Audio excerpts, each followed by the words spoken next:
Welcome to the Hog Side, another exciting day. We've got a victory to celebrate, so do what you gotta do. Crack a beer, ingest some drugs, do the goddamn happy dance for all I care. Just don't shoot a bow and arrow.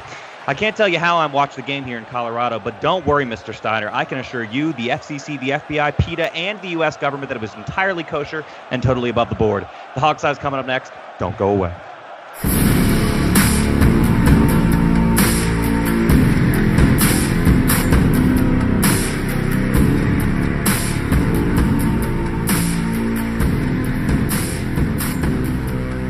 Welcome to the Hogsty with your crew, Alex Zeese, Steve Thomas, and Robbie Duncan. And now, here's your host, Sean Conti. And we're back with you for another exciting episode, ladies and gentlemen. We got a victory to talk about. It's Victory Sunday. My name's Sean. What's up, Steve? Hey, I'm here. I'm so glad you're back, Sean, because those kind of intros are what really makes the show fun. Ayo. Yeah. Go. Great Victory Sunday, though, yes. Yeah, I'm absolutely. I cracked open my Ozarka water in celebration, which is about as wild as I get. That's about it. He's a party animal. I went for the bottled break out water. the Fanta. Yeah, exactly. It was, first of all, it's Sunkist, not Fanta. And because I had to watch had to watch the game today in a sports bar, I loaded up on soda, so I can't have any more sugar today. Nice. So. that explains why Steve is so high energy, though. Yeah, exactly. And that's the voice of Mr. Alex Zeese, by the way. So I'm not supposed to use my bow and arrow here for anything? No, because but I love got that my you're bow and doing arrow already, and now you're telling me I can't shoot it. Yeah, ladies and gentlemen, he's not kidding. He's literally holding a bow and arrow in his hands. This is fantastically topical. I mean, my office is armed like I live in the 13th century. I have swords, bow and arrows. I would be all ready for a siege from guys as long as they weren't armed with guns. That's why we love shooting a bow and arrow equals to shooting a gun. Yeah. Which, by the way, that is what the penalty is you're not allowed to do a gunshot anymore. You can't use a weapon. Right. Simulated weapon, I believe. Well, no, it's simulated gun because other people have done the bow and arrow and not gotten it. Whatever it is. Yeah. Because I was in this all season and he hasn't been penalized until today. Mm-hmm. Well, it looked like we were going to run away with it for part of the day, so they had to bring us back crashing down to earth, by the way, Robbie. And by the way, ladies and gentlemen. Of course, there's also just triplet. Yeah. Well, that's true, too, and we will let you get into that. So, ladies and gentlemen at home, you're hearing the voice of Robbie Duncan, who was our man at the game today. He was there on the field, eyes on the prize. Robbie, why don't you lead us off, man? What did you see from the field, and what was going on there? I wouldn't quite say I was on the field. I was more like basically getting the blimp view from section 430. Hey, nice. Quick question. It was so fun. Quick question for you about two questions about being up there. One, it kind of looked empty up on the TV, up in the top tier. What was it, about 50-50 up there? It was, kind of scattered. I wouldn't say it was empty, but it wasn't nearly full either. Okay. And the other thing is, did you see anybody having sex up there? Because I know that's the new pastime that people have in the fourth tier. Hey, why not? There is precedent. Like there is precedent for that. Yeah. There are photos of that happening at FedEx Field. There are lots of photos that happening at FedEx Field. By the way, people, if you're doing that, have a little class, for God's sakes. Well, they are wearing Sean Taylor jerseys when they're doing it. That's classy. Okay, well, certainly, yeah, that excuses, public indecency. Yes. Fun fact for you folks at home: it happens with such frequency that, statistically speaking, one of us here on the Hawk's Eye is a FedEx Field baby.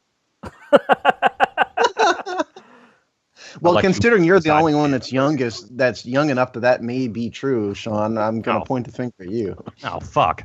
Damn it. Talk about your all-time backfires. Anyway, Robbie, lead us through the game, man. What'd you see? Why don't you take us through what you saw were the most important aspects of the game? I mean, you were there closer at least than us, even if you had the blimp view. So why don't you lead us off, man? Tell us what you saw. Yeah, I mean, I saw a lot of pretty open holes. I wouldn't maybe not clear cut, but I saw a lot of field for Matt Jones to work with. But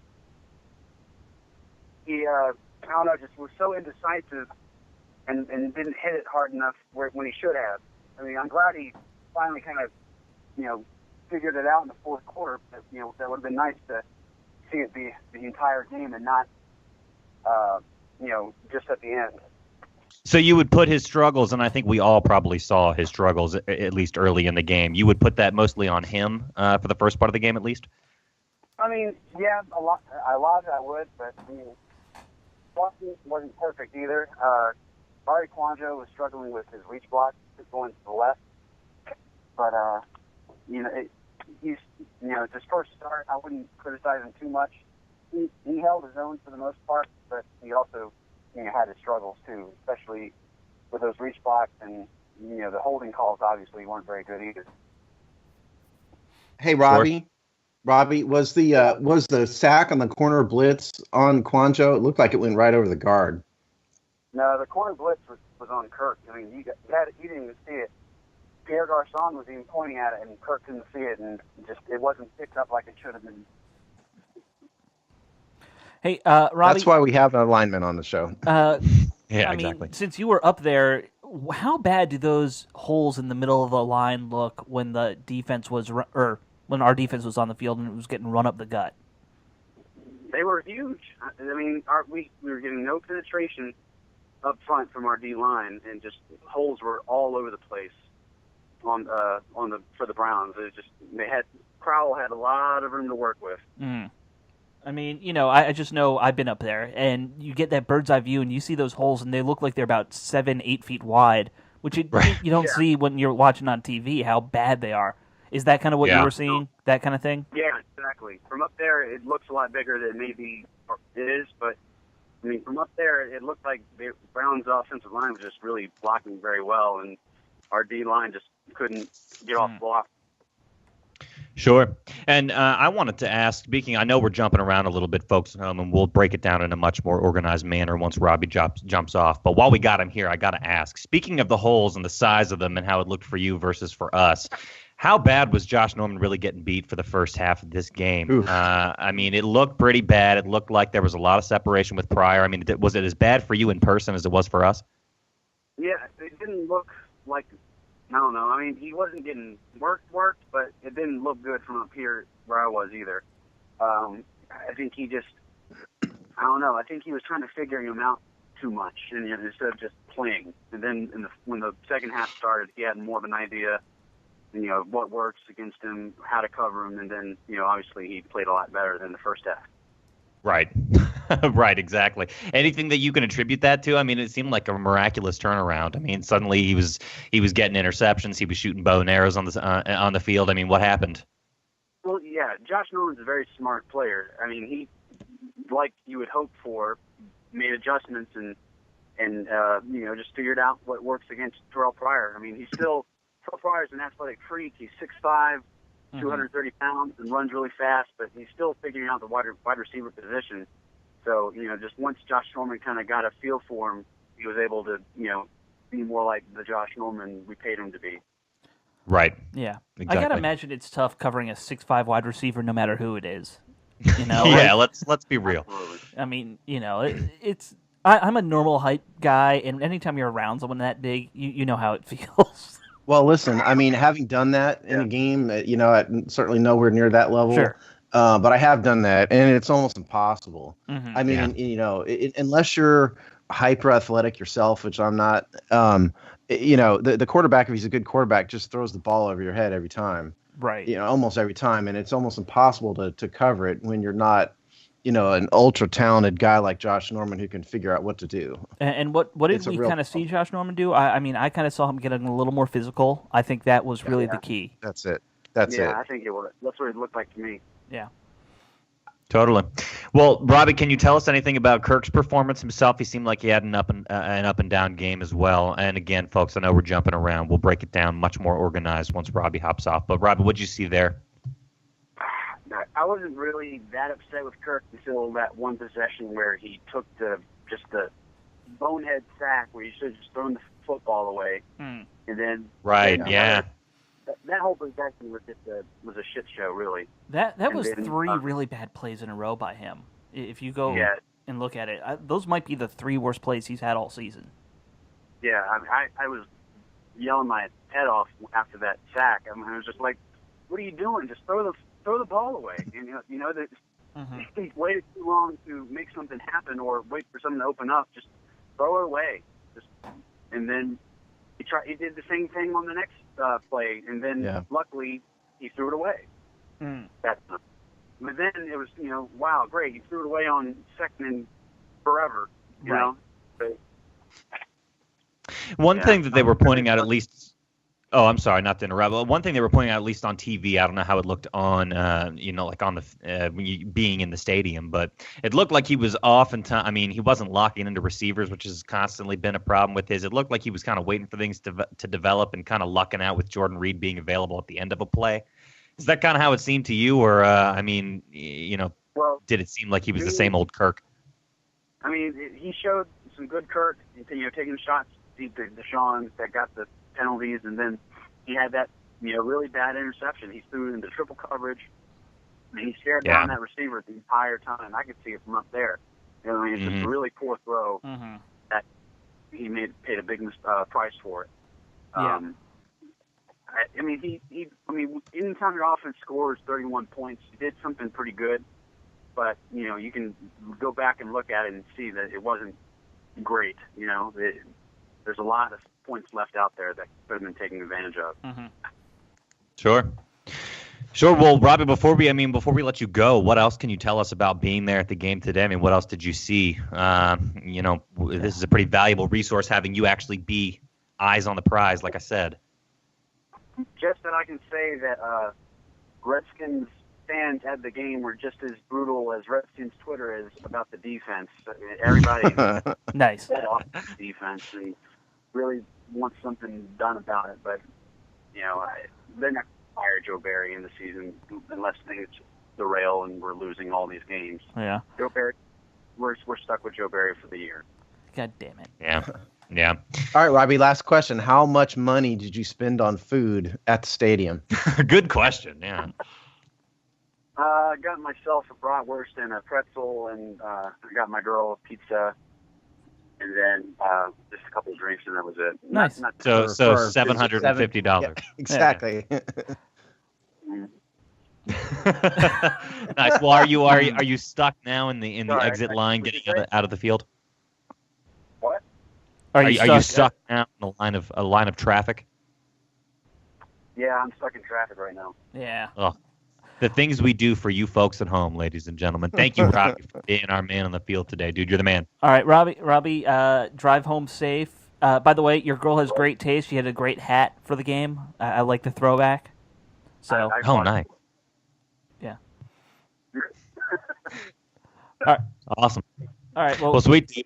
Thanks so much, man. We will talk to you soon. Yep. Get home safe, dude. All right. See you guys later. And that was Mr. Robbie Duncan, ladies and gentlemen, our man on the field, enjoying the beautiful Cleveland game today from the confines of the seats at FedEx Field. Very sweet I'll stuff. say it's a shame his cell phone isn't as good as the kicking nets that we interviewed. Yeah, you're right. He was good with the technology. Yeah, I guess. All right, well, now I guess we can kind of take a step back, take a deep breath, and kind of break this thing down for real. Now we had Robbie's input. So where should we start? What do you think? Defense, offense? Offense. Yeah. All right. Hit us with the stats, Steve. All right. On the game, Kirk Cousins was 21 of 27 for 183 yards, 3 touchdowns, 1 interception. Matt Jones, in the second best game of his career, statistically speaking, was 22 carries, 117 yards, and a touchdown. The running game as a whole was 26 carries, 145 yards. In terms of run-pass balance, miraculously enough, yep, we saw an improvement, didn't we? Yeah, we did, and Gruden stuck with it. He tried his hardest to get away from it there in the middle of toward the end of the third quarter at one point, but we actually had 26 runs, 21 passes. Cody Kessler, who's just not a good quarterback, was 28 of 40 for 223 yards, 1 touchdown, 1 interception. Right. Isaiah Crowell ran all over, up and down the field on us all day, but only had 15 carries, thankfully, so he was limited to 112 yards. And, of course, that 112 yards equals a 7.5 yards per carry, which won't help our stat statistically just at all. No.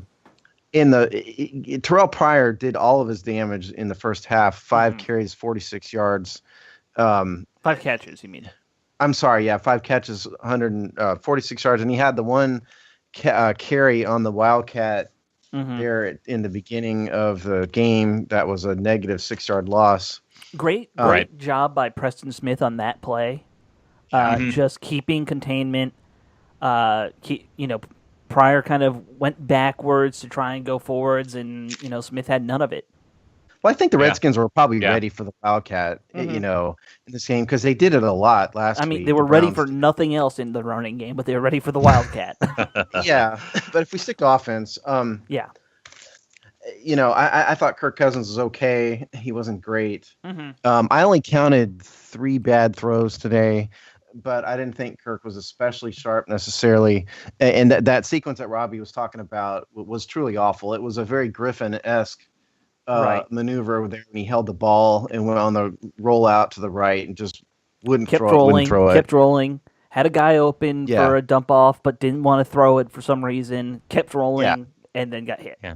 If people are honest, we'll see him be criticized for that tomorrow, but we'll see. I think so. I don't think anyone's going to talk about anything other than the bow and arrow thing, Steve. Okay, now I got to ask you guys, right? Because I was watching, cursed to watch in a sports bar. The audio was off. The audio was on the Texans Titans game, so I did not hear the bow and arrow reference. So what is it? Okay, so when Josh Norman made his interception, he does the bow and arrow, and for those on the listening, I did a bow and arrow thing here, with much better form than Josh Norman has, by the way, because I actually know how to use a bow and arrow. But anyway, Josh. When after the interception, Triplett came out and says, personal foul on number 24 for doing the bow and arrow. Oh, is that? He literally called it that. Yeah. Like as a dance move. I think the NFL really needs to get over themselves. That's an utterly ridiculous penalty. Yeah. I mean, that's just ridiculous. Even the announcer saying that, Steve. Can I ask you something before you move on? Can I ask you something about the run pass balance? Yeah. So something they were saying online was we had a much better, obviously, balance today, and that's why we got healthier in the red zone. And I believe we saw both Thompson and Jones score. Is that your assessment of it? Well, we did better in the red zone because the Browns' defense stinks, first of all. There we go. It's not an accident that we ran much better against a defense that was ranked 25th, I believe, in the NFL against the run. There we go. Not against run, but overall. I mean, it's not an accident. Yes. Yeah, it's not like, look, I mean, yes, Matt Jones had for him a great game, for anybody a great game, 112 yards. But I got to say, I stick by my stance that he's just not a franchise back. I mean, in the first half, he was 11 at the end of at halftime, rather, he was 11 carries, 38 yards. What happened in the second half is the O-line started opening up gigantic holes. There were massive, massive running lanes. My problem with Jones is that, and I think it was the Browns running back showed this, Matt cannot get yards that aren't there. He does an adequate job of taking what's there. But if you saw the Browns running back, and we'll get to them when we do defense, Browns running back they're dragging the guys with them. They're getting extra yards. They're getting tough yards. They don't go down. Matt is a guy who's 6'3" to 30? 231, I think is what they said. He wants to play like a guy who's the size of Chris Thompson. Right. And he runs too high. He doesn't run hard. What was the discrepancy, by the way, between those two? Do you have those numbers by any chance? Yeah, I do. Thompson was 3 carries, 24 yards for 8 yards per carry, including that long run of 20 yards. And we had Robert Kelly lives. He is alive. He had 1 carry, 4 yards. Yeah. So 1 carry. There you go. I mean, so Steve, I don't know why we're not using Kelly more, but then again, he's not producing either. So because it's Matt Jones has got naked pictures of Jay Gruden. I mean, it has to be. No one wants. Well, that was going to be my question, Steve, and Alex, you brought up a good point too. So, I mean, do you think there's a depth chart problem, or is Matt Jones where he's supposed to be? I mean, is the balance between the three? I mean, he's going to replace. Rob? I mean, Rob Kelly's a rookie who did wonderful in the preseason, and we love him. But it's not like he's been a world beater. We just have a weak running attack. Honestly, I think our biggest difference maker and our best running back is Chris Thompson. He's the guy who can get extra yards. He's the guy who makes people miss. But he's not the guy every down back, though, right? I mean, no. I mean, Matt is up a little. It looks like, but not enough. Yeah, he can. Yeah. I mean, Matt is who he is. He's not ever going to be great. He's going to be what we have. Right. I do think that there's a little stubbornness on the part of the Redskins front office because they drafted him. They like him, and so they're going to give him absolutely every opportunity, until they just have to get rid of him. Now, I don't.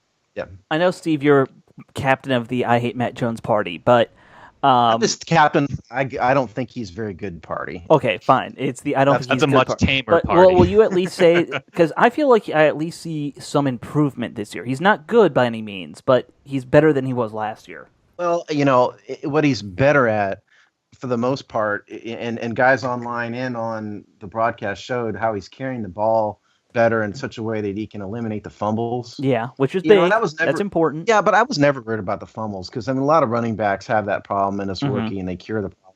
So I applaud him for that, but that was never my issue. My issue with Jones is what I said.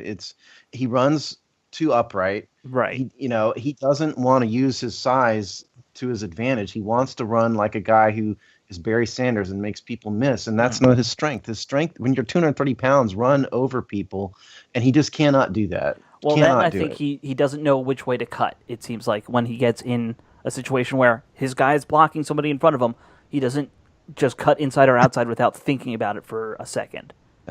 I mean, look, I do think he's a below-average starting running back. Yes. In the league.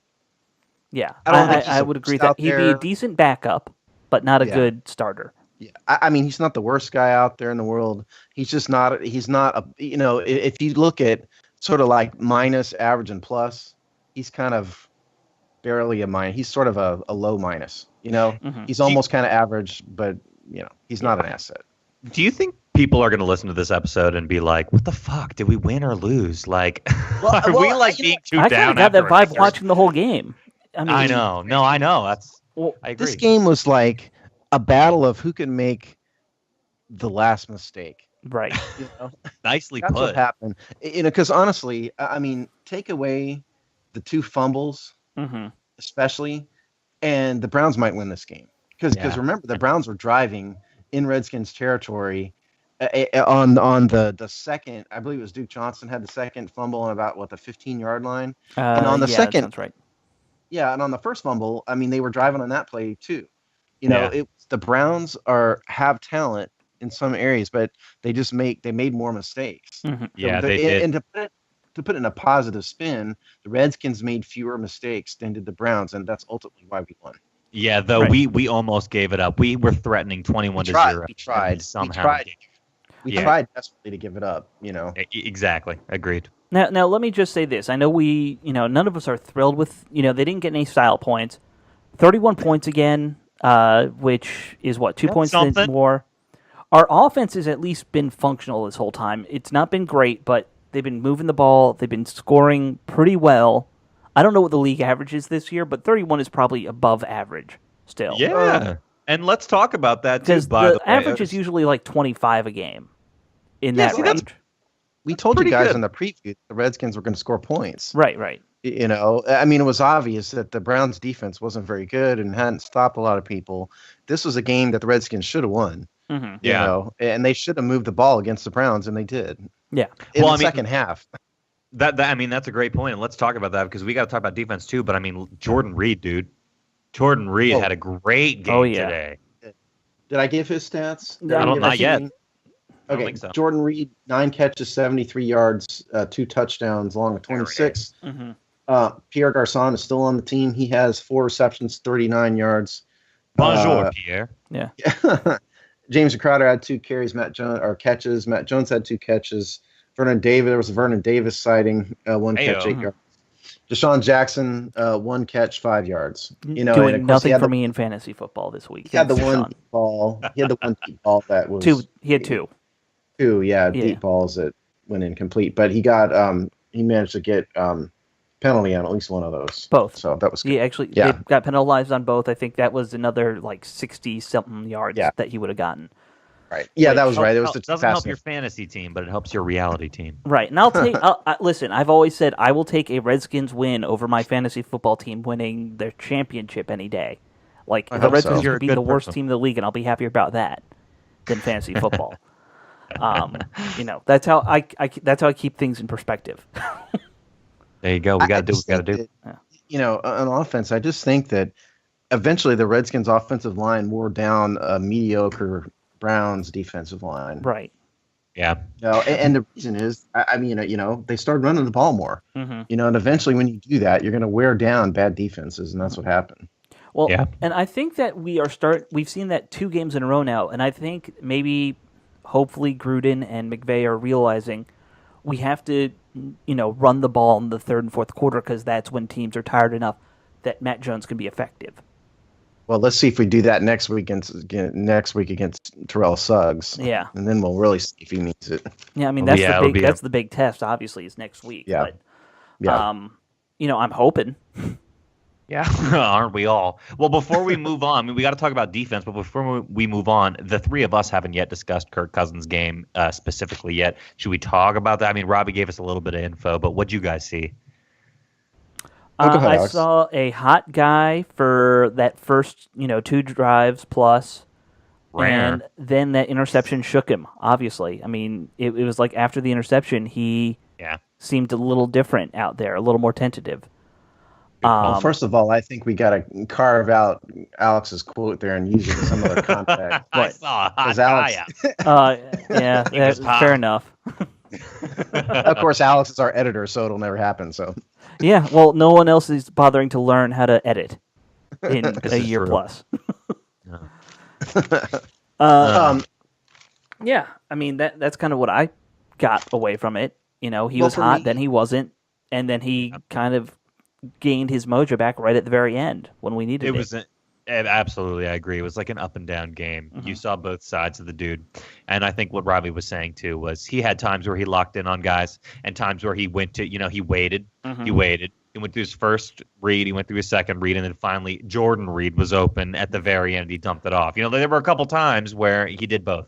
So it was an up and down game. I like that one, too, by the way. Go to your first read, go to your second read, go to Jordan Reed. Go to Jordan Reed. Yeah, exactly. Well, I do think that Kirk is generally kind of too locked in on Reed.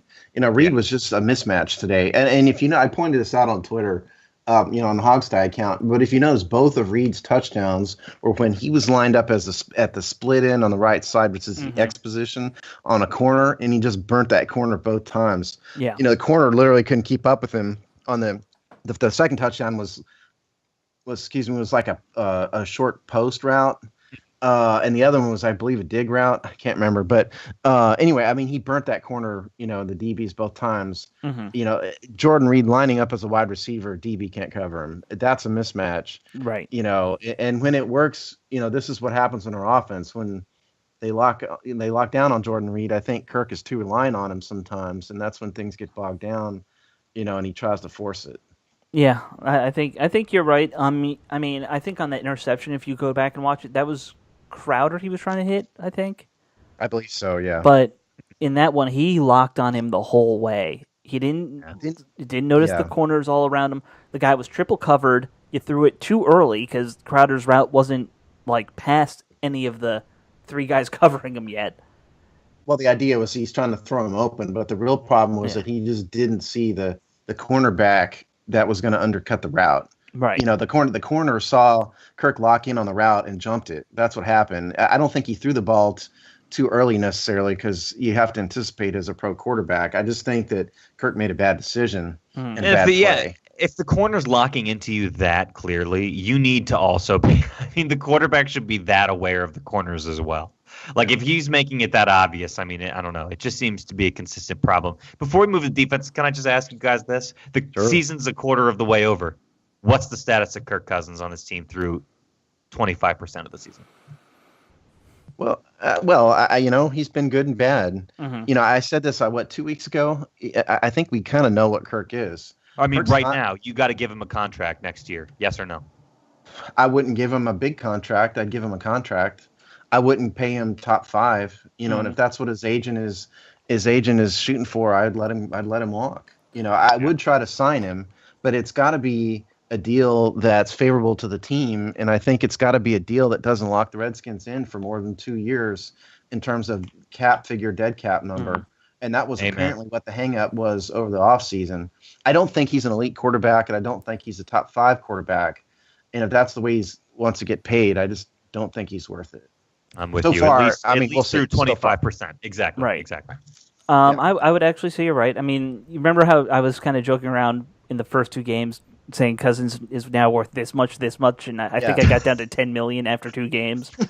Yeah. You were about to have him owe the Redskins money if it had Yeah, kept going. I really was. I mean, he's played better these last 2 games, obviously. Now, look at who he's played. That factors into it as well. Yeah, Here's the thing. If we are in the middle of a rebuild, which we are, I think most of us accept that we're in the middle of the rebuild. yeah, but it's been a long rebuild, man. It's like Well, 5 years in. Okay, it's in the middle of McLuhan's rebuild. That's It's fair. year 2 3 years. of Scott McClellan's. Yeah. It's year 3 Scott McClellan's rebuild. And Well, I'll give you draft that. number Year 2. three. That's what's most important. Draft number 2, right? Yeah. Yeah. Okay. You need to have a quarterback, the position somewhat stable. It doesn't need to be the franchise guy. You're better off having somebody who's at least like, all right, we know what he's going to give us, and focus on the other 52 guys. So to you, in other words, Alex, you're not saying necessarily ditch this guy and find something better. You're saying at least he's consistent enough that we could continue to rebuild with this guy at the helm. Is that what you're saying? I've said for a long time, I think he's our Matt Hasselbeck. Okay. You think of what Matt Good Hasselbeck was analogy. for the Seahawks Yeah. for so many years. He was Sure. an above average at times. I think he might have made 2 Pro Bowls his career, something like that. I wouldn't swear to that. I wouldn't but, challenge mean, you on it I- either. I wouldn't. I don't remember. Yeah. I feel like he at least was a Pro Bowler at once, but I believe Could be. it could be. Doesn't I seem don't out know. there. But that's where I see Cousins as he can be stable at the position for a couple years while we find a roster.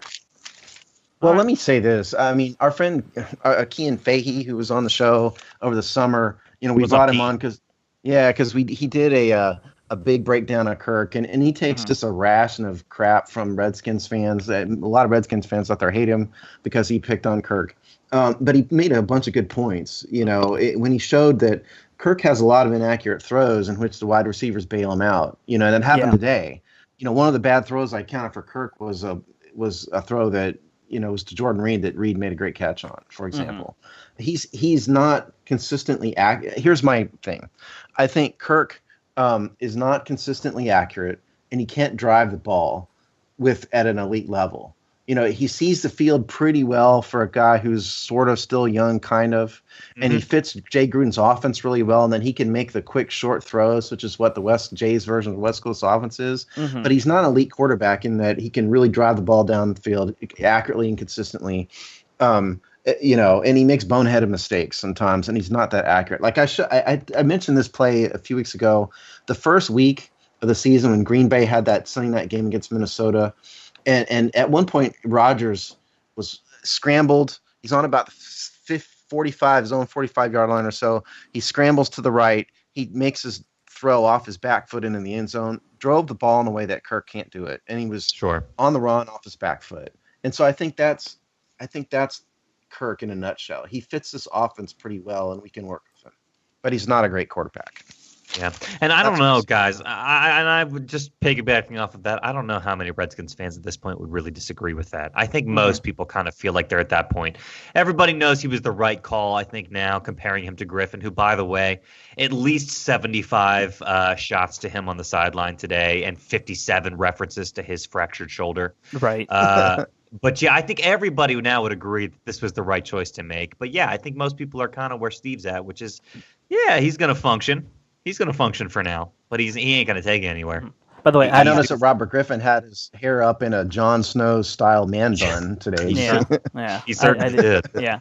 I Googled it because I'm OCD enough to. Hasselbeck had 3 Pro Bowls. No, nice. See, there you go. And that was over 10 years that he was a starter. So that sounds about right Okay. to me for what Kirk might be able to be ceiling. I think Kirk had his Exactly. in a positive. If his career arc goes, and continues to grow, that's not a bad comparable. Yeah. Yeah. Either that Well, or he's Matt Castle. Well, one more thing on offense before we move on. The Browns tackling is just abysmal. It's awful. Oh, yeah. Those guys, those guys just can't tackle. And, we were really helped on some of those receptions and on some of those Matt Jones runs by the fact that the Browns just are allergic to tackling. So. Yeah. Well, and there might have that would be a major topic if the Redskins hadn't been worse at it. Oh, God. We were so bad. Yeah. It's Gosh. atrocious. Yeah. one of our worst statistics. I feel like I also love that Pierre Garçon, every single time he got tackled, he went up looking for the flag from the ref every single time. I loved it. Yeah. So anyway, should we chat about defense briefly here, guys? Yeah. I guess we should probably mention one more time the fact that Josh Norman shooting a bow and arrow. Yeah. Jesus Christ. Most hilarious thing I think I've ever heard an announcer address. It's good. You'll hear it on talk radio tomorrow. I'm sure. Oh like my God. 6-7 times. Dude. All week, dude. I'll never. Yeah, I might go in my backyard and like shoot my bow and arrow or something, which is probably not a good idea in the city. In terms of defense, I think the Browns' offense is really hurt by the fact that Josh Gordon is not there. I mean, for those who didn't hear, Josh Gordon voluntarily checked himself into inpatient rehab, and speaking for myself, I certainly wish him the best. I admire him for taking the step necessary to protect his health, and so I hope for the best. Yeah, absolutely. Good luck. But I think as a result of his absence, they don't have any downfield threat at all. They really don't. Even Terrell Pryor, who's reasonably fast, at least. I don't know if he can do it or not, but they never send him on deep patterns. And so typically you don't see guys like him go deep. But he's pretty fast, though. You know? Hell yeah, he is. But my point is, when you're playing the Browns, that's almost not a factor. And I think the Redskins knew that. And so from a passing, and they know that Cody Kessler just can't drive the ball, and he's got a weaker arm than Cousins. Right. He can't drive the ball downfield. And so when you take that part of the game away, they're down to short passes. 1 short passes, 2 Hope Terrell Pryor out athletes everybody, which he did in the first half, and then their running game. Who had the best day in terms of Brown receivers, including tight ends today? Do you have those numbers by any chance? Yeah. Cleveland receiving Gary Barnage, 7 receptions, 57 yards, 8.1 yards per carry, 7 targets. Terrell Pryor, 9 targets, 5 receptions, 46 yards. And then Duke Johnson had 8 targets also. So those 3 guys. Oh, and Ricardo Lewis had 5 targets. But didn't have Barnage, by the way, every time he was catching the ball, it seemed like, no one was covering him. Yeah, he had a lot of plays. And then the first 2 guys would miss. So, it would be, 3rd and 8. He would catch the ball at the 5 with 5 yards to go, and no one's around him, so he just scampers right up. Yeah, it's those much vaunted Redskins linebackers that we don't have. Yeah. Well, speaking of that, I'd like to ask you guys, the Browns ran all over us. Of course they did. I mean, we told you it was going to happen. Who doesn't? Yeah, I mean, as a team, they averaged 5.8 yards per carry. 28 carries. They just really had to get away from it there a little bit. But they almost look like a college team. They almost play the game like a college team because they just have absolutely no running game. I think if you put like an elite quarterback with Terrell Pryor, that'd be deadly. But if you notice, even at the end of the game when they were desperate, they were still running the ball, and that's exactly what college teams who don't have elite passers do. Yeah. They really reminded me of like watching, a Big Ten team to a certain extent. I see exactly what you mean. That they don't have their one-dimensional offense. They just don't have the talent. Right. Well, but at the same time, running was really effective for them. We had them at first down on their own 2-yard line. We blitzed 8 people, and they ran it for 8 yards. Yeah. So we don't have anybody who knows how to stop a running back. Well, so this is a great question. Well, you asked the question. Well, I think we might be asking the same question, so you go ahead. Well, no, I was going to ask this is, yet another game where the Redskins defensive line got run all over the place, by an offense. And we told you, I know everybody probably laughed at this, but we told you that the Browns are an elite rushing team. They've got one hell of a 2-headed monster in Isaiah Crowell and Duke Johnson. Duke had a bad day because he fumbled twice, granted. But, is this just, are we just stuck with a bad defensive line, or did we just face a monster in the Browns? What do you guys think about it? I think we're stuck with a bad defensive line more than anything because we haven't been able to stop anybody. Yeah, I mean, exactly. It's both. I'm not trying to discount anything that the Browns can do rushing because they've been very good so far through 4 games, even though they are 0-4. The Pittsburgh so Steelers glad we're not there. We're like bringing in 35-year-old dudes off the street and ran all over us. The Giants hadn't run against anybody, and they ran all over us. We don't have. Right. You may as well just put traffic cones in between the hashes for the Redskins the entire time. And totally fair point. we are just completely soft up the middle at every tier of the defense. I think it's telling to me that, the team wants to be a 3-4 defense. We call ourselves technically a 3-4 defense, but I don't know you why do we're that. so hung up on that. I do not know why we're I don't know why, but it's telling that we rarely in a 3-4 formations. The reason is when you have a 3-4, you have to have talented linebackers who can really make the plays, and we don't have that. And Will Compton, we like, a nice guy. He's funny on Twitter. He works hard. He's a grinder, but he's not elite talent. And from an athletic standpoint, he gets beat quite a bit. Yeah, right. London Fletcher was the death of our last true great linebacker play, for sure. Yeah. I mean, but it's not just that. If Chris Baker's our best defensive lineman, then we have no good defensive lineman. That's right. Well, so this is what I was going to ask. We're 25% through the season now. Mm-hmm. Where are you prioritizing most? Because I'm saying running back or rushing attack somehow, and then defensive line. Are you talking about what are you trying to adjust for the season, or? Yeah, I mean, well, that, but also just what is the biggest flagrant hole on this team? I mean, I would say defensive coach. Line. Defensive line for sure, right? Yeah.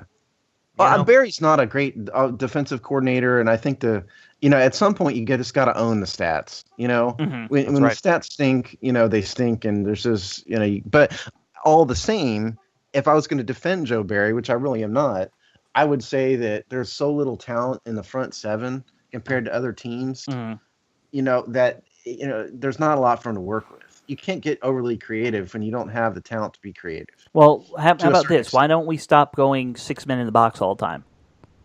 There you go. Oh my God! Yeah, for the love of Christ, yeah, please stop. I mean, like, go listen, ahead. A decent coach says, "Okay, what's my biggest weakness? How do I mask it?" Right. And I know we love using this nickel package where we're basically doing 2 defensive linemen and then the 4 linebackers where, 2 are playing rush end and, 2 are doing whatever they're doing, which isn't a whole lot. It's not working. You've got to put another guy in there. Another linebacker, another defensive tackle. I don't know who. Somebody's got to be in there. If 4 yahoos like us could tell you that the Browns are an elite running team, they have a below average quarterback, and they don't have any downfield weapons, wouldn't it make sense that maybe you load the box and with 8 men in the box on a fairly regular basis, do some run blitzing, try to take away the run and force Cody Kessler to beat you with his arm? No, Steve, are you crazy? Yeah. Isn't that kind of abundantly obvious? What are you trying to win a game here? If I can quote Jon Snow, it is a bit obvious, isn't it? Right. I saw that episode the other day. That's why I'm thinking about Game of Thrones. Steve's on Game of Thrones bent. Yeah, I am kind of on a Game of Thrones bent, but it seems to me that would have been the game plan. Sure.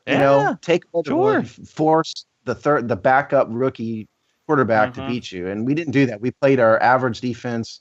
Like you said, nickel package a lot. Have faith in the defensive line. It didn't work out at all. If the Browns had held on to the ball and not turned it over 3 times, they would have won this game easily. They would have. Yeah. That's an absolutely valid point. So we've already kept people way too long. Do you guys want to do summation thoughts on this game? Are you too tired and burnt out on talking about this goddamn win? This is the most exhausting win we've ever had, isn't it? It really was. We won by 11 points, and you would think that the score was the other way. We got to do injuries before you. We had a couple serious ones. Yes, of course. Oh my God, thank you. Definitely. Now, if you guys have better information than me, please speak up because I didn't have what said at the presser. Okay, why don't you go ahead and do injuries then? So Sua and Brudon both have concussions, or they were held out for concussion protocol, which doesn't mean you don't know how serious it is yet. So that's wait and see.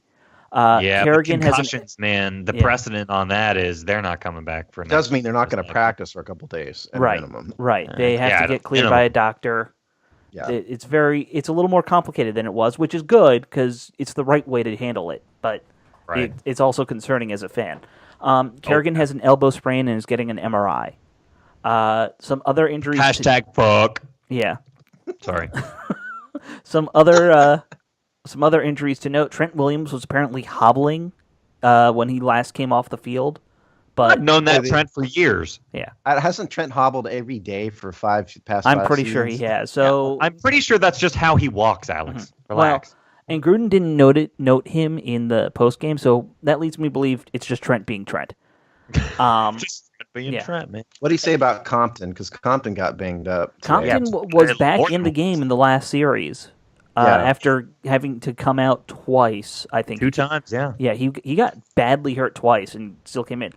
So, I'm a big Compton fan. Like, I really like Will Compton, and he has not played well, but you have to give him credit for the fact that he does try.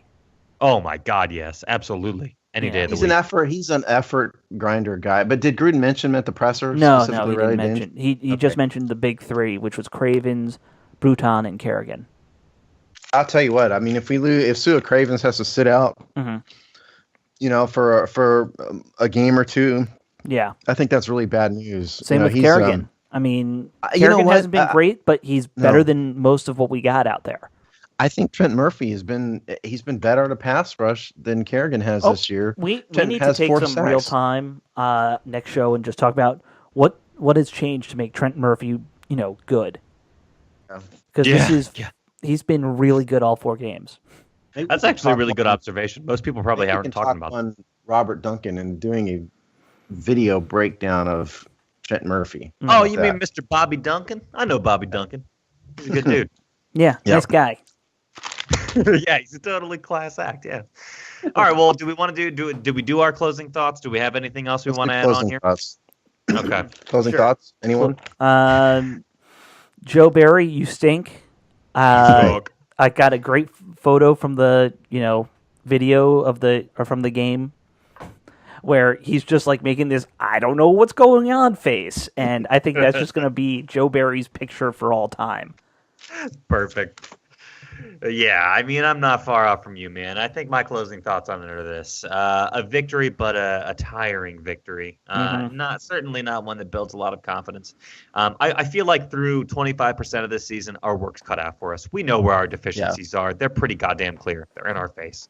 Yeah. So, I hope that we can do something great this season. I'm not holding out hope for any, playoff run or anything like that. But I am at least hopeful that our deficiencies are obvious, so we can build off of that. That's where I'm at. Yeah, I mean, my final thoughts. We beat a Browns team at home because the Browns fumbled 3 times on drives. They fumbled twice and made an interception. Both fumbles were on drives in which they were driving for a score. That doesn't look good. But at the end of the day, a win is a win. My final thoughts. Our defensive line stinks. It is what it is. There's no change in it right now. Teams are going to run at us all day long. There's nothing we could do about it. Joe Barry needs to coach his team better. He needs a better defensive game plan. He's way, way, way too stubborn. Our run game worked today, most likely because it was against the Browns. So people don't hold out hope. The average day for Kirk, not great. Mm-hmm. Want to do players of the game? Oh, did you give your thoughts? Yeah, you did. Yeah, what about player? I'll just do mine first since I was already talking. My player of the game is Jordan Reed. Oh, of course. I mean, it's so obvious, man. With a honorable mention to Matt Jones, because he did turn it on in the second half. But Jordan Reed was a mismatch. He was a difference maker. 2 touchdowns. I shudder to think what would happen if he gets injured. Please don't. Please stay healthy, Jordan Reed. That will be bad. My player of the game is going to be. We already talked about him, Trent Murphy. He had a big sack. He was really dominating on a defense where not anyone else was doing anything. He was the only one out who came out to play, it seemed like, especially in the second half. And that's a great one because a lot of people probably aren't going to talk about that one. So that's a great one, Alex. I'm gonna piggyback off of Steve and say Jordan Reed because right from the very outset of this game, he was a factor right to the end. Jordan, you were the one lone bright spot, I felt like. Defensively, Jesus, I don't know. I feel bad, Josh. You had a really rough game, but I like that you bounced back in the second half. I mean, that's something we don't see from the Redskins a whole lot as second half improvements. So good for you. You had the interception in the second half. And that great sleeve, by the way, with the Redskins sock stripe on it. I liked that. That's right. There you go. So I'm going to give it to you too. So you look good, you play good. Amen. Yeah, I mean, Josh got kind of out athleted by a monster in the first half and figured out how to overcome it. The last few final stats real quick before we sign off. Somebody asked me to keep track of on Twitter. Asked me to try to keep track of how many third downs Kerrigan was in on, and there was one before he went out with an injury, so it wasn't, we didn't get really a fair look at that, but there was one third down which he was in there over Murphy, so that's good. We didn't talk about penalties. It's just off. It was a penalty fest. I counted 10 on the Browns and 8 on the Redskins. I believe that's at least close to being right. The Redskins are an undisciplined team. They make stupid penalties. Against a better team, that would have been death, on us. Yeah. So there's that. I counted 4 hits on Kirk Cousins, counted 4 hits on Cody Kessler. So those are those 2 stats. I only counted 2 Wildcat plays for the Browns. There was the direct snap to Duke Johnson and then the Terrell Pryor play. So they kind of got away from that. And since Alex brought it up last week, I only counted one, what I would call the inside draw play. We only ran that once today. Hey, yo. There we go. Less of that. Yeah. One is too many. And I counted 2 blitzes, by the way, for that I saw. 2 blitzes by Joe Barry, which is 2 more than you normally run. So my goodness, you're kidding me. I think he might have actually done more than 2, but maybe that's just what I caught. It's there might have been more, but there were a couple blitzes. Is what my point is. Okay, there were noticeable blitzes. Mm-hmm. All right, well, sweet. I just want to say this to you, ladies and gentlemen. If you're still listening to the show at this point, thank you so goddamn much. We really appreciate it. And I want to tell you this. I am dealing with a cuckoo bird neighbor in my personal life right now. I can't tell you too many details, but I'll tell you this. If you tweet us your craziest neighbor story, I will buy you a free Norman t-shirt from the Hogsty. But only for you folks that are listening now at this point in the episode, at the very end. You're our core fans. We love you so much. Okay. So if you tweet us your craziest neighbor story, you got a free t-shirt coming. Well, so wait. Let's clarify this. You're going to do one, right? You're not buying everybody a crazy t-shirt. No. Just the craziest neighbor. Okay, right. I'm glad that you asked. And we are not going to tweet this out, so it's just for this. This is the contest. Yeah. Just the listeners. If you're listening, we love you. You are the shit. We love you. I'd just like to say that, number one, we've got Master Test Fashion coming up next week on the show, who's, for the Ravens preview episode. He's going to help us summarize the first quarter of the season, so looking forward to that. We've got a bunch of cool stuff coming up on the horizon. We're going to keep it to ourselves for now. We've got some really cool stuff happening that's out there, and hopefully we can talk about that at some point in time. We really do. So we've got some good stuff coming up, so stay tuned. Big things are happening to me now. Says the guy who saw a hot guy. Yeah, that's right. Alex is our hot guy expert. All right, well, we'll let you go with that, folks. Enjoy the rest of your Sunday, and thank you for being with us. We will see you next time for the preview for the Ravens game, so you don't want to miss that. We'll see you soon. Take care. Later. Bye.